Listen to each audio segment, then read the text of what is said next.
Hi guys, coming to you here with a quick review of the Cold Steel Code 4. I'm not going to give you too many specs. It's pretty light in the pocket. Blade's 3 5/8 inches long. Couple things that I like about it is the brush finish on the blade. The swedge and the hollow grind part here are brushed this way, and then this part here with the Code 4 on it is brushed this way. So it just it catches the light in kind of a nice way. I know this is kind of a superficial thing, but it's the first thing that you notice when you start playing with it. The next thing you notice is how thin it is, and you've no doubt have heard this several times, but if we just take a look, here's compared to a Delica. Delica is a pretty thin knife. This is thinner. Compared to the Cold Steel Voyager, it's like half as thick. And in addition to being thin like that, it carries small in the pocket because of the way this is curved away from your hand when you stick your hand in the pocket. It's smooth back here, it's curved away, and it's thin. The fit and finish are excellent. It's easily on par with my $180 to $200 knives by Spyderco and Benchmade. It's just really well done all around. I can't complain about a single thing. Speaking of complaining, some people do complain about the pocket clip. It's kind of thick. They've got 3 screws to hold it on. It's really, really tight when you first get it. But the thing about it is that if you like it tight, then you can leave it tight. And if you don't like it tight, you get a stack of business cards and you clamp them under there overnight. I had the stack of cards was twice as thick as this the first night.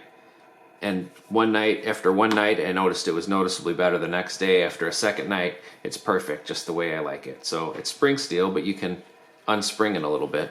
And you can say the same thing about the back lock. Some people say that the back lock is really hard to get open. I don't find it's hard to get open at all. You see how that just drops right down? It's not a problem at all. The one on my Tough Light is actually a lot tighter. I don't know if it's a shorter lock bar or what it is, but with that, you just leave it open for a week, go on vacation or whatever, leave it open, and when you come back, you'll notice an improvement. But it didn't even need to be done on the Code 4.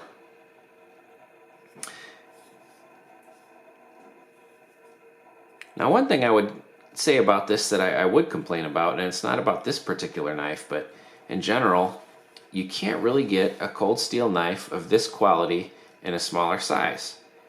They come out with them, but then they discontinue them before they really have a chance to start doing well.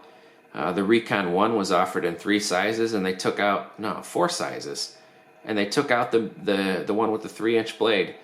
This one was never even offered in a 3-inch blade. You've got 3 5/8, and that's it. Maybe that's the one they sell the most of, and that's why they keep it, but I think if they gave it a chance, something like this with a 3-inch blade, oh my god, I would buy another one of these in a second. Should call it the Code 3 or something. So that's the only drawback I can really think of to this. I guess if you really want to be able to close it quickly, one-handed, you can't really do that. It takes a couple of steps just because it's a back lock. So I would call this a top value. I would buy this again in a second. I would highly recommend this if you're looking for something with about a 3.5-inch blade that carries small in the pocket. I'll do a couple of quick comparison knives here. Compared to the Voyager, it looks about the same size, but the Voyager feels a lot bigger. You can see in thickness, the Voyager's probably twice as thick. The Voyager also has a little bit shorter lock bar, so it's a little bit harder to close. Give it a little bit of a shake, push a little bit harder. And then the grip is very aggressive, so if you like this size and this build quality, but you want a little more grip or a lot more grip, this is the one to get. But the problem is with the tight pocket clip and this super grippy stuff here, it's going to shred your pants. This is like tactical use only, or you have to sand down the serrations underneath the clip and loosen up the clip, or fill it in with epoxy or something. But anyway, this is a $55 knife with AUS 10A, excellent budget tactical knife. Same super quality, but just it carries a lot bigger. It's harder to carry because of the clip and the grippy texture. Now compared to the Manix 2, so this is a $75 knife, $55 knife. Both of them are very good values.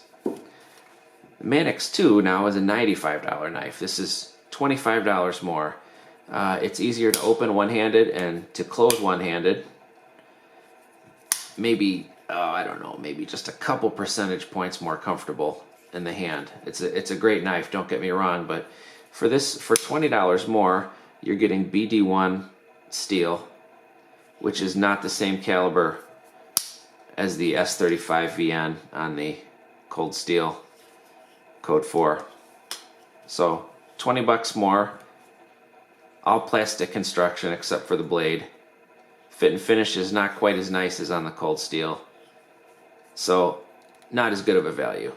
It's a decent value for a full-size Spyderco, but compared to Cold Steel, not a good value at all. Now here's a knife that's costs about the same. This was actually $65 because I got it in gray. It's $75 in every other color, so consider it the same cost as this, but I would say that the fit and finish on the Delica is about equal to that of the Code 4. But the Code 4 has a better steel blade. You got VG10 here versus S35 VN here. And this is also probably a more rugged knife. Not comparable size-wise, but it's one-to-one price. And then this is not comparable price-wise either. Benchmade $940. And the reason I'm bringing this out here is just that if we compare the usable blade length, almost identical. So much more efficient if you're looking for maximum blade length, but more than double the price. It was 180 bucks last year versus less than 80 this year. And this with the stronger lock and a better blade steel. S30V, S35 VN, slightly better. So excellent value. Guys, I give this knife a 10 out of 10. If you're looking for a 3.5 inch blade, or actually it's a 3 5/8 inch blade knife that's easy to carry, this is it. Thanks for watching.